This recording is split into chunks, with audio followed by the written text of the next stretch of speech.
Hi, in this session, I'm going to show you how to install Data Protection Manager. By the way, my name is Lai. So, I'm going to start the installation of DPM 2010. So what I have set up here is I have a virtual machine which I installed as a Windows Server 2008 R2. Okay, so I'm going to click this button.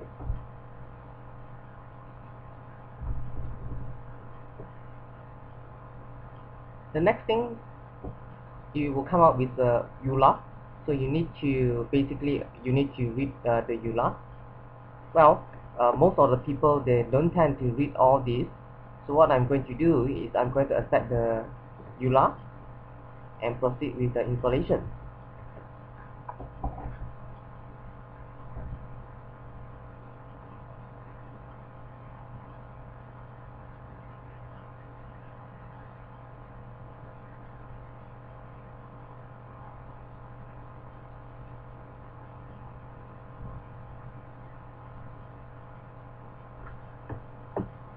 So this is the wizard which is came out after when you click into the DPM installation.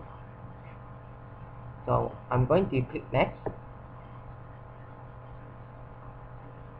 The first thing that before it will allow you to install DPM 2010, you will do some prerequisite check and make sure that your machine has fulfilled all the requirements.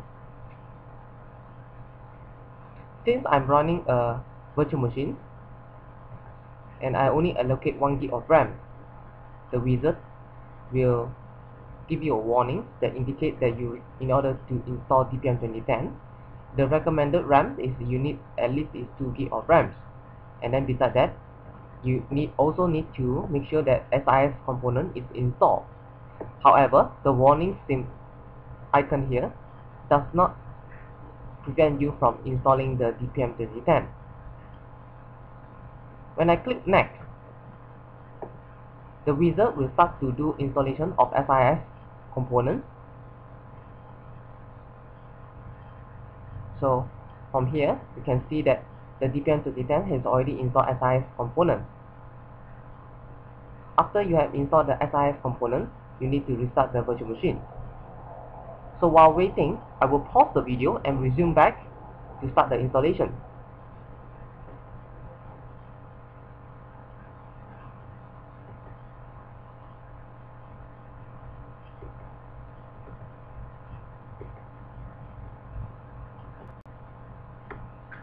Welcome back. So the virtual machine has already restarted. So now when you perform the prerequisite check, it will tell you that you have to fill all the requirements. Of course, it will tell you that you need at least 2 GB of RAM. Right? Let's click next. Okay, enter your product registration, your username and company. So what I'm going to do is I'm going to enter my domain name.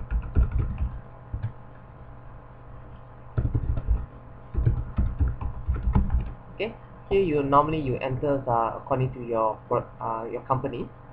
Right. Okay, next.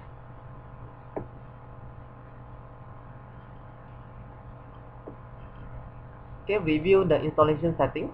Okay, I'm going to install into a C program files Microsoft DPM folder, and then by default DPM 2010 it came together with SQL Server 2008 Standard Edition.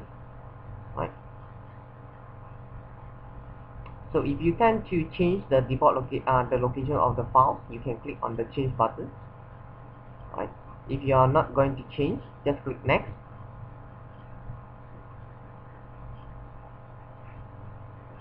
On the security settings, here you need to enter the password.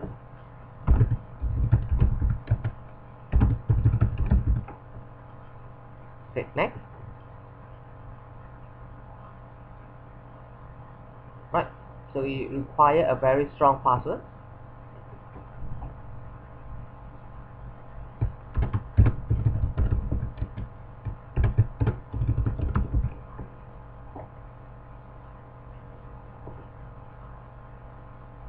The next page, it will ask you, do you want to perform the update? So what I'm going to select is I'm going to use the Microsoft Windows updates when I check for update. Right. Then you click next.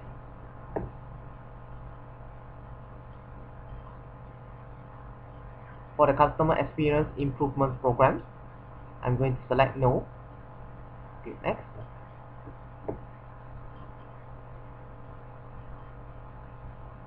Review your settings.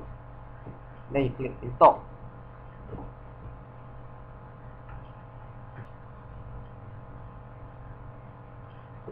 Now the DPM 2010 is going to install SQL Server 2008 with the Service Pack 1. Once it's already installed the SQL Server, then it will start to install DPM 2010. So this process of installation will take a while. So what I'm going to do is I'm going to pause the video and resume back once it's already finished installing.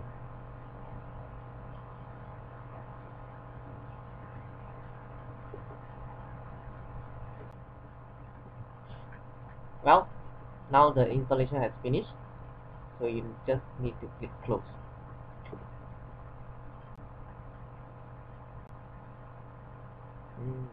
Alright. So after the installation, you can see the icon is displayed on your desktops. So in this video, I have shown you how to install DPM 2010. The installation is quite straightforward and it won't give you any problems, right? So stay tuned for my next video on the initial configurations for DPM 2010, whereby I'm going to show you how to install an agent and also add a storage pool before we can start to protect your servers. Right? So stay tuned and see you next time. Thank you.